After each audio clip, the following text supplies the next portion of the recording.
साहब यही नहीं रुके, आगे बोलते हैं कि तुम्हारी वजह से किशन चाचा की जान गई है। सरपंच साहब ने सब कुछ बोल डाला, बस दोनों हाथ उठाकर। गुस्ताखे नबी की एक सजा तन से जुदा, धड़ तन से जुदा बोलना ही रह गया था। इस कहानी के सभी पात्र और घटनाएं काल्पनिक हैं, जिसका किसी भी व्यक्ति या घटना से कोई संबंध नहीं है। यदि किसी घटना के साथ इसकी समानता होती है तो इसे मात्र एक संयोग कहा जाएगा।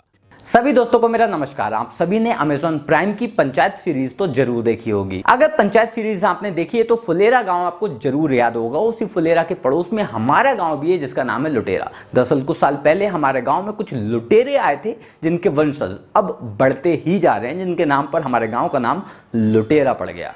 समझ रहे हो आप? समझ रहे हो?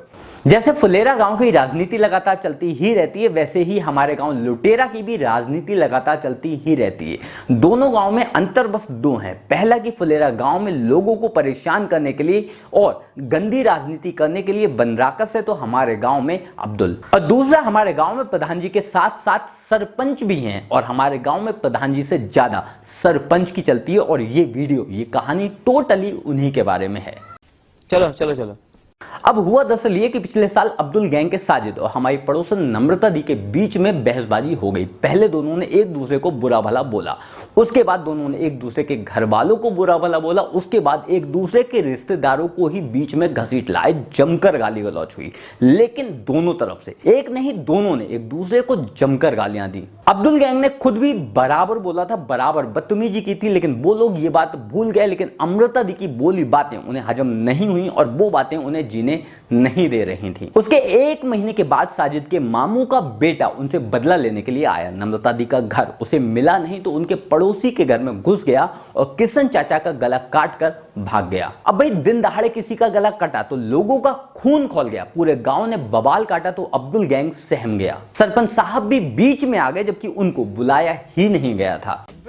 हमारे यहाँ ऐसा ही होता है। तब से आज तक बस पंचायतें ही हो रही हैं। गुस्सा मुझे आजकल इसलिए ज्यादा आ रहा है क्योंकि पिछले हफ्ते इस केस की सुनवाई करते हुए हमारे पंचायत ने फैसला सुना दिया कि अमृता दी की वजह से हमारे गांव में कलेश हुआ था, अमृता दी की वजह से हमारे गांव में दंगा हुआ था, अमृता दी की वजह से हमारा गांव जला था।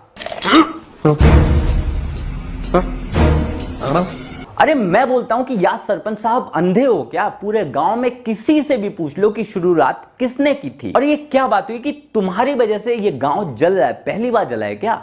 पहली बार इस गांव में दंगे हुए हैं क्या? अगर मैं याद करके बताऊं तो इस गांव में सबसे पहली बार और सबसे बुरी तरह से और सबसे बड़े रूप में जो दंगा हुआ था वो 75 साल पहले हुआ था। तब अमृता दी छोड़ो, उनके माँ बाप भी पैदा नहीं हुए थे। सही बात है। सरपंच साहब यही नहीं रुके, आगे बोलते हैं कि तुम्हारी वजह से किशन चाचा की जान गई है। अरे ठीक है यार, तुम 90 साल के हो गए हो, बुढ़िया गए हो तुम, सटिया गए हो तुम, पगला गए हो तुम, या फिर दलाल हो गए हो तुम, लेकिन मुझे इतना बता दो कि उनकी वजह से किशन चाचा की जान कैसे गई। और अगर ये जान उनकी वजह से गई भी है तो हमारे पड़ोस वाले गांव मराठीपुरा, बुजिया घाट या फिर शिकवा में लोगों की गर्दन आखिर क्यों काटी जा रही है? ये सब छोड़ो, सीरिया, पाकिस्तान जैसे विदेशों में भी मासूम लोगों के गले आखिर क्यों काटे जा रहे हैं? बोल दो कि अमृता दीदी की वजह से ही ये सारे लोग आतंकवादी बन गए, वरना तो ये सभी के सभी लोग शांति के दूत हुआ करते थे।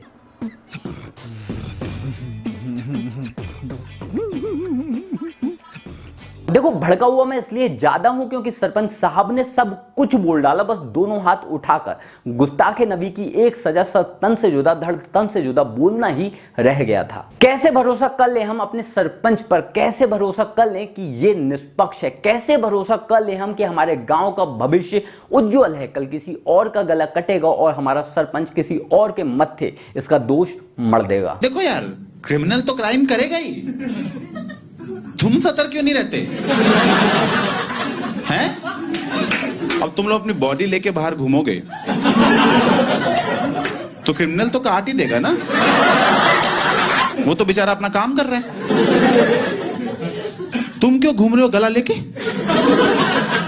एक कहावत है कि किसी के बोलने मात्र से अगर आपका ईमान खराब हो जाता है, अगर किसी के बातचीत करने मात्र से ही आपकी आस्था को ठेस पहुंचती है, तो सबसे पहले आपको अपने आप को बदलने की जरूरत है, ना कि किसी और की गर्दन काटने की। हमारे सरपंच को आज ये समझ नहीं आ रहा है और अब्दुल गैंग को तो वैसे भी समझ नहीं आएगा, क्योंकि अगर समझने के लिए उसके पास दिमाग होता तो बाकी सभी लोगों की तरह उसकी दुनिया भी गोल होती, ना कि चपटी। भाई साहब कुछ ज्यादा नहीं हो गया ये?